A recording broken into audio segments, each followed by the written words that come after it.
Have you seen this tax attorney giving tax advice to people online? I've seen a ton of her videos because she's one of the few people that I subscribe to online. But she does this one thing that completely irks me because it's kind of like breaking the cardinal rule of content creation for attorneys or probably professionals in general. And that is she ends every video saying, and for more accurate tax advice from a tax attorney, subscribe.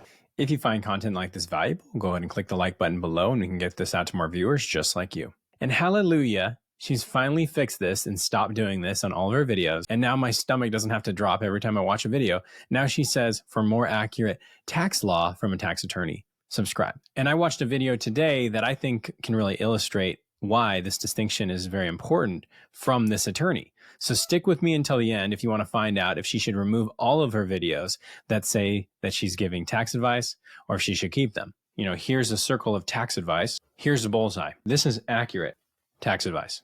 When you hit the bullseye, you could be precise if you have a tight grouping, and then you have inaccuracy because there is a lot of bad tax advice out there. So if you generally listen to her and not other people on YouTube, you're probably going to get more precise tax advice.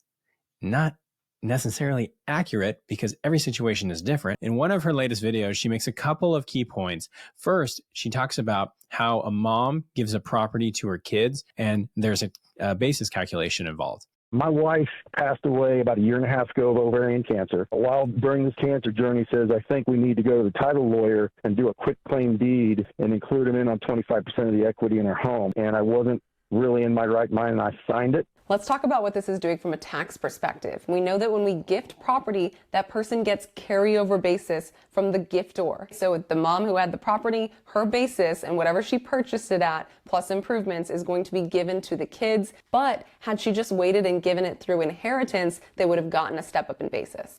So if the kids inherit the property, they get a step up in basis for the fair market value, which can minimize capital gains tax. But if they sell the property earlier, they could be hit with higher capital gains during their lifetime or capital gains at all. So now once that mistake is made, we know that we almost certainly have a gain built in because it's real estate. She also mentions a common assumption that real estate in general usually increases over time. There's no guarantees, but it's reasonable nonetheless. So we haven't had really any issues with this video yet.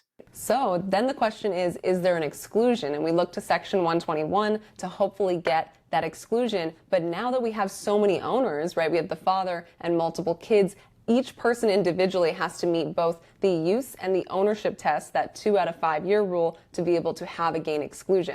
Only one owner needs to meet both tests to qualify, which means they can exclude a portion of the gain even if the other owners don't qualify, because people often assume that all owners must meet the test. In reality, each owner is treated separately. Those who qualify can claim the exclusion even if others can't.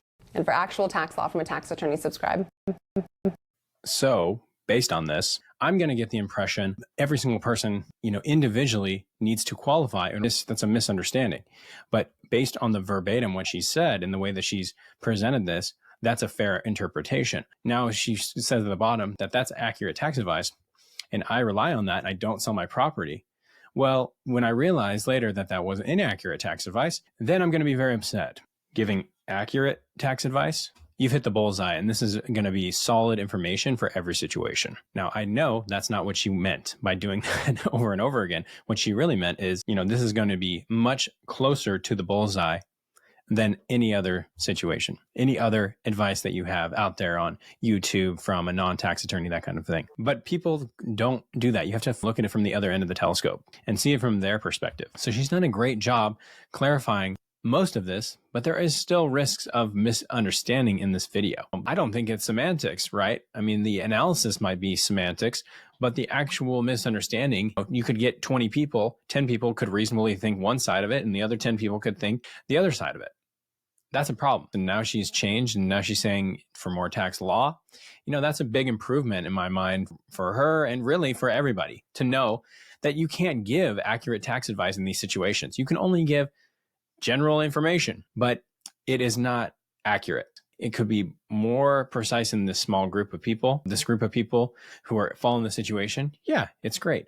But every situation is so nuanced. If you're giving tax advice or any advice online, you need to be careful. You should always encourage people to seek personalized legal advice. What works for one person may not work for another, especially when it comes to complex things like taxes or real estate. So her new approach reflects that. Somebody must have told her, this was a very bad idea. Figure this out. You need to stop saying that. Or she might have come up with that on her own, which is very possible and good for her.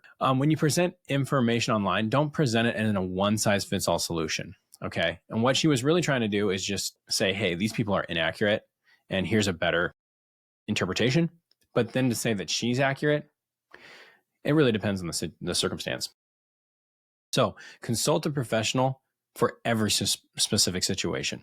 And honestly, I think we can all learn from her experience. She's made a big change for the better, and I recommend that you just start this way. It's cool what she's done. It's very inventive. You don't see a lot of attorneys who are doing this or putting themselves out there in this regard because there is liability, for this kind of thing. And when you produce a ton of content, there's so many nuances. You're bound to have some issues like this come up. So hopefully you'll learn from this situation. So for more accurate legal advice, just kidding.